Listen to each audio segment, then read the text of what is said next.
Bonjour à tous, c'est le journal de l'Afrique. À la une, les autorités camerounaises jouent-elles l'apaisement en région anglophone? Le ministre de l'administration territoriale vient d'achever une tournée dans le sud-ouest du pays. Le gouvernement dit être prêt au dialogue, mais uniquement avec ceux qui recherchent l'unité du Cameroun. Qui a tué Dulcie September? Une question qui reste sans réponse 30 ans après le meurtre de la représentante de l'ANC en France. La compagne de lutte de Nelson Mandela enquêtait à l'époque sur le trafic de matériel militaire entre Paris et Pretoria. Et puis nous recevons ce soir Rachid Ndiaye, ministre guinéen de la communication. Nous reviendrons sur la crise politico-sociale qui secoue le pays ces dernières semaines. C'est un dossier plus que sensible pour le gouvernement camerounais, la crise en zone anglophone. Les autorités ont dépêché dans le sud-ouest du pays le ministre de l'administration territoriale pour évaluer la situation sécuritaire qui s'est considérablement dégradée. Durant sa tournée, Paul Atanga-Nji a dit être porteur d'un message de dialogue de la part du chef de l'État. Un dialogue, mais sans les séparatistes. Les précisions de notre correspondant Marcel Amoko. C'est la première visite d'un responsable camerounais de ce niveau dans les régions anglophones depuis que la crise a pris une tournure violente le 1er octobre 2017 à la suite de la proclamation de l'indépendance de l'État virtuel d'Ambazonie par les sécessionnistes. Paul Atanga-Nji, lui-même anglophone, originaire de la région du Nord-Ouest, est connu pour ses positions choc.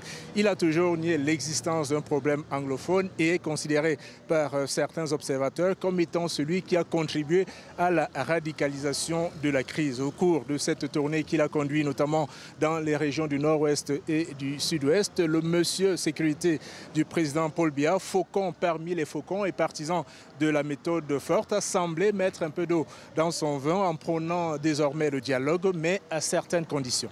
Un dialogue avec ceux qui reconnaissent que le président de la République s'appelle son Excellence Paul Biya.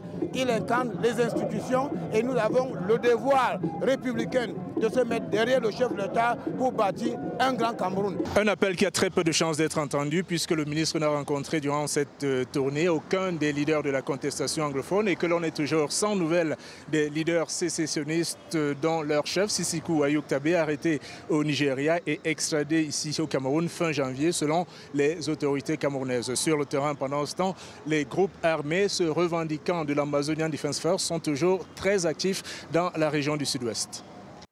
C'était il y a 30 ans, jour pour jour, le 29 mars 1988, Dulcie September, représentante de l'ANC en France, est assassinée de 3 balles tirées à bout portant sur le palier de son bureau, en plein cœur de Paris. Qui a appuyé sur la gâchette, qui a donné l'ordre d'abattre cette femme, compagne de lutte de Nelson Mandela? Des questions toujours sans réponse. Voyez ce reportage de Caroline Dumais et Stéphane Carstens. L'université de Fort Hare, là où Nelson Mandela a étudié, conserve la mémoire de son mouvement de libération. Toutes les archives sont dans ce bâtiment, y compris les notes de Dulcie September, la représentante de l'ANC en France en 1983.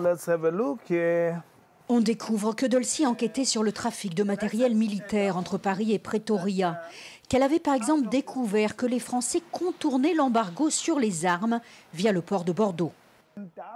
Dulcie September, elle n'a pas seulement découvert ça, elle s'est débrouillée pour le dire au reste du monde. Regardez ce que la France et l'Afrique du Sud font. Après avoir été emprisonnée en Afrique du Sud, Dulcie s'était exilée à Paris. Elle croyait pouvoir tout dire au pays des droits de l'homme, mais elle a été assassinée en 1988. Son portrait trône toujours chez Betty, sa camarade de lutte qui a partagé sa cellule de prison. Pour Betty, Dulcie était incorruptible. Une fois qu'elle était convaincue de quelque chose, il était impossible de la dissuader. Dulcie avait compris que la machine de guerre de l'apartheid était alimentée à partir de Paris avec la complicité des sociétés françaises. Et de là, ils allaient vers le Luxembourg, la Belgique, où les banques avaient l'habitude de blanchir l'argent dans le reste du monde. La déclassification des documents militaires de l'apartheid confirme cette thèse. Certains chercheurs veulent relancer l'affaire, comme Evelyne, qui travaille sur le sujet depuis 30 ans et qui soupçonne les services secrets français d'être impliqués dans le meurtre. J'ai remarqué qu'à chaque fois qu'on écrit quelque chose, personne en France ne relaie l'information. Personne, ni l'opinion publique, ni les médias, ni les autorités. Et ce silence, je ne le comprends vraiment pas. La famille de Dulcie September non plus ne comprend pas et Michael, le neveu, ne cède pas. J'aimerais connaître la vérité. Et si ça me prend le reste de mes jours, eh bien tant pis. Michael est en France pour commémorer le meurtre de sa tante. Il essaie de rouvrir l'enquête qui n'a jamais abouti. Il est souvent cité comme un exemple sur le continent. Le Botswana fait une nouvelle fois la démonstration de sa bonne gouvernance. Le président sortant a fait sa tournée d'adieu avant de quitter le pouvoir, comme l'exige la Constitution. Et vous allez le voir, il tourne le dos sans regret à la vie publique. Le récit de Nicolas Germain. Ambiance festive pour les derniers jours de la présidence d'Ian Khama. Le président du Botswana a fait une tournée d'adieu à travers le pays. Il arrive au terme de ses 2 mandats présidentiels et n'a pas le droit de se représenter. J'étais un soldat, je n'avais aucun intérêt à rejoindre la politique. J'avais des projets d'avenir loin de la politique. L'ancien président m'a approché et m'a convaincu de m'engager en politique. Aujourd'hui, le Botswana m'a convaincu que je devrais devenir agriculteur avec tous les animaux qu'on vient de m'offrir. Ses partisans louent sa bonne gouvernance et le développement du pays grâce aux exportations de diamants et au secteur touristique. Il est si compatissant. Il a aidé tout le monde. Que vous soyez pauvre ou riche, malade ou handicapé, il est là pour vous. Ses détracteurs évoquent des tendances autocratiques et notent que le chômage a augmenté ces 10 dernières années. Ian Khama est aussi connu pour son franc-parler.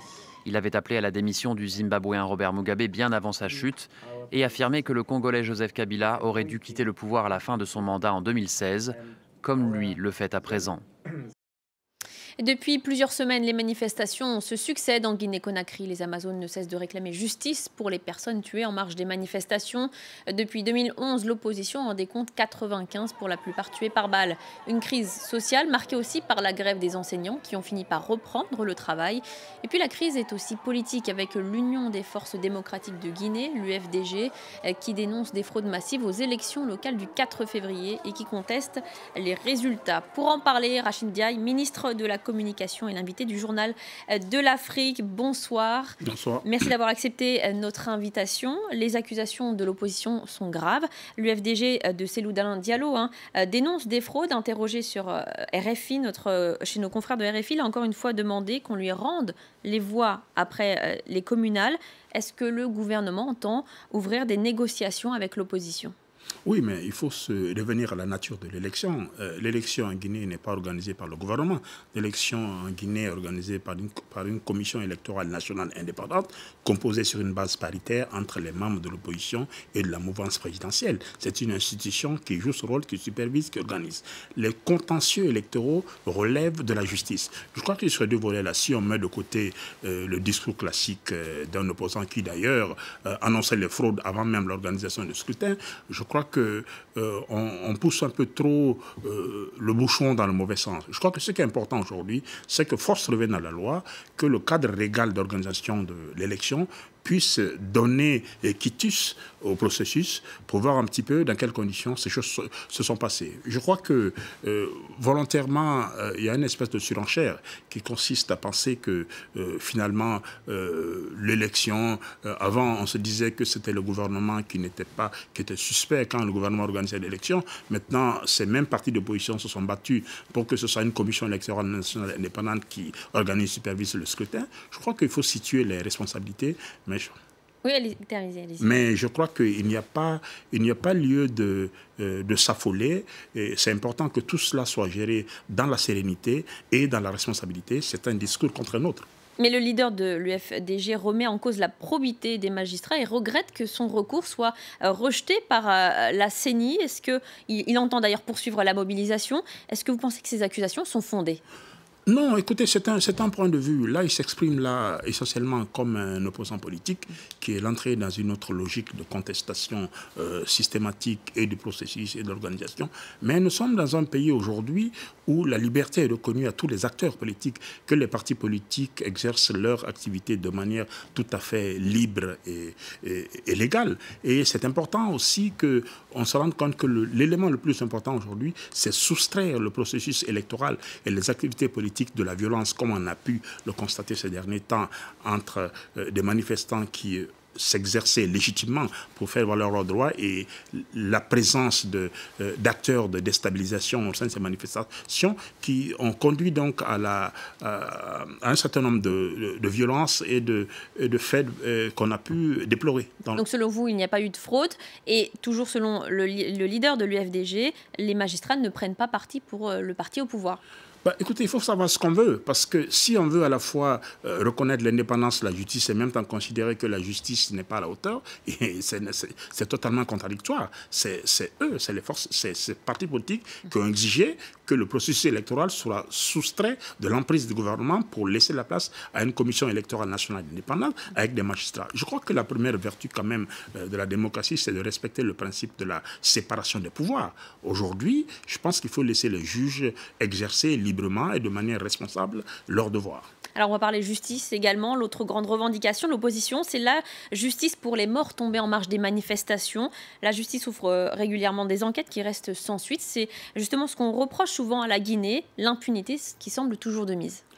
L'impunité n'est pas de mise. Je crois que ce qui est important, c'est qu'il y a une volonté générale de tous les acteurs politiques de proscrire la violence. Parce que toutes ces manifestations qui conduisent à des violences sont faites dans des contextes où les organisateurs de toutes ces manifestations ne prennent pas toutes les responsabilités pour la sauvegarde du processus, pour la sauvegarde des itinéraires des organisations.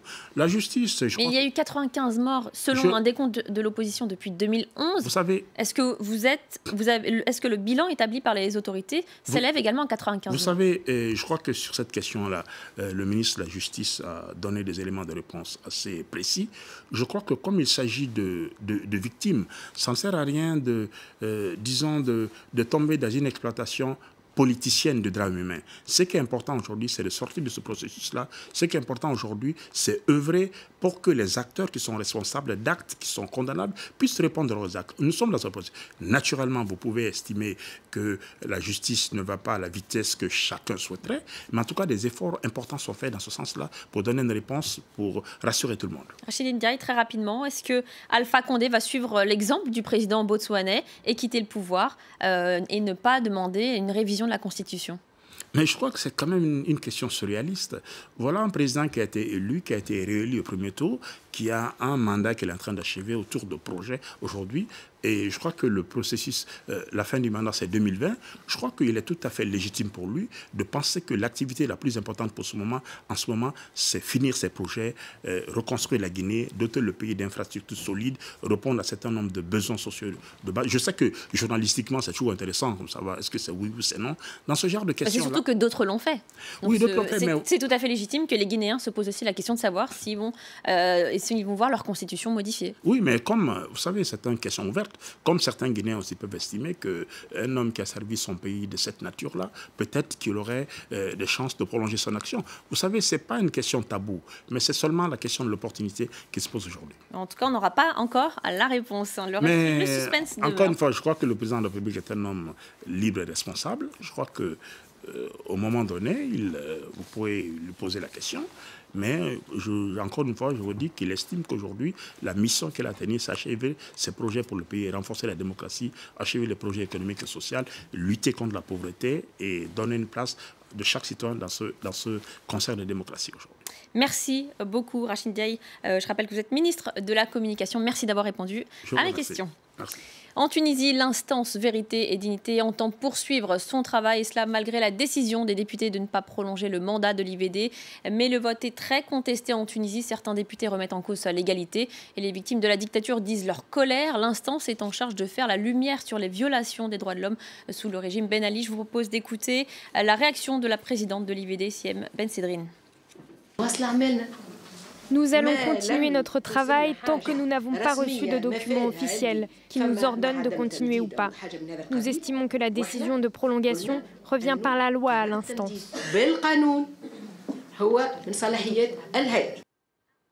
Monsieur le ministre, je ne sais pas si vous connaissez Baloji, le chanteur belgo-congolais. Il vient sortir un nouvel album. C'est à découvrir avec son titre hypnotique Peau de chagrin, bleu de nuit. Celui qui se définit comme un afro-péen est en concert vendredi soir à Paris. Je vous propose de finir le journal de l'Afrique en musique. Parfait, c'est poétique. Est-ce que l'on peut joindre le futile à l'agréable avant qu'il ne se réduise à une peau de chagrin?